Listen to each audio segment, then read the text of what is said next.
द्वापर युग में परमेश्वर आए और करुणा में नाम से प्रसिद्ध हुए। एक बाल्मीक था भिक्खु नाम का, और उसकी पत्नी थी गोदावरी, और वो निसंतान थे। उनको परमात्मा ऐसे ही कमल के फूल पर मिले थे, शिशु रूप धार करके। उनके घर पे प्रवेश होने से वो बाल्मीक कहलाए। अब ये जाति तो हमने बना रखी, भगवान के लिए सब जीव बराबर हैं, एक जैसे हैं। वो तो दृढ़ भक्त अच्छी आत्मा चाहे किसी मजहब जाति धर्म में हो वहीं पहुंच जाते हैं अपने बच्चों के लिए, क्योंकि सारे उसके बच्चे हैं। एक ब्राह्मण था गंगेश्वर, और उसका पुत्र था गणेश, और एक सुदर्शन भक्त था वाल्मीकि जाति में।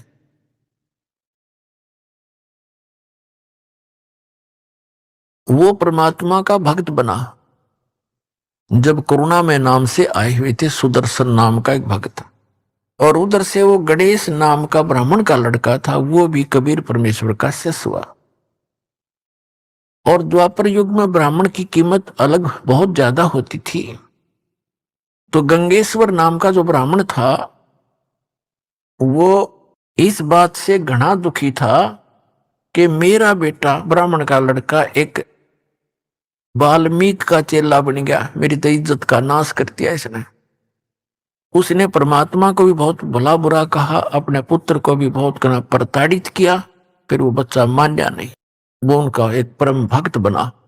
जो सुदर्शन नाम का वाल्मीकि जाति में जन्म था जिस बच्चे का, उसने परमात्मा का ज्ञान समझा और स्वीकार किया।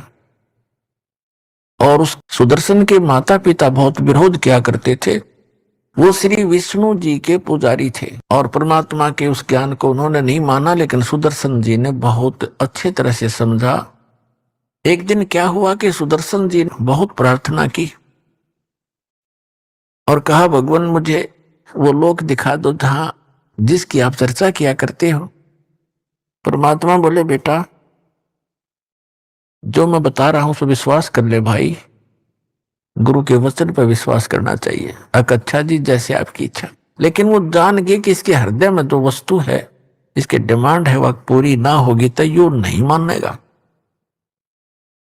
तो परमात्मा ने कहा ठीक है। एक दिन परमात्मा बैठे थे, चल तुझे सतलोक दिखाऊं। अगर जी ले चलो। उनको सतलोक ले गए। एक रूप में वही बैठे हैं, वो उनकी आत्मा को लेकर सतलोक ले गए। 3 दिन और 3 रात तक वो लड़का बेहोश पड़ा रहा, सुदर्शन। अब उधर से उसके माता पिता को पता चला कि ऐसे ऐसे वो करुणा में, करुण कहा करते परमात्मा का, करुण ने पता नहीं क्या जंतर मंतर कर दिया और मेरे बच्चे को बेहोश कर दिया। अब परमात्मा के माता पिता के पास भी जाकर लाने देने गई वो उसकी माता सुदर्शन की, कि तेरे बेटे ने मेरा बेटा मार दिया, इसने पता नहीं कि जंतर मंतर कर दिया। कबीर साहब को उसकी माँ समझाने लगी, करुण जी को, करुणा में जी को, कहने लगी, बेटा तूने क्या कर दिया? उसके लड़के का इकलौता पुत्र था। अब उसका भी नहीं पता था इस बात का, वो भी आ गई वहां शोक व्यक्त करने के लिए। और भी इधर उधर के लोग इकट्ठे हो गए, डॉक्टरों को दिखाई, झाड़ फूक करवाने लग गए, कुछ नहीं हुआ।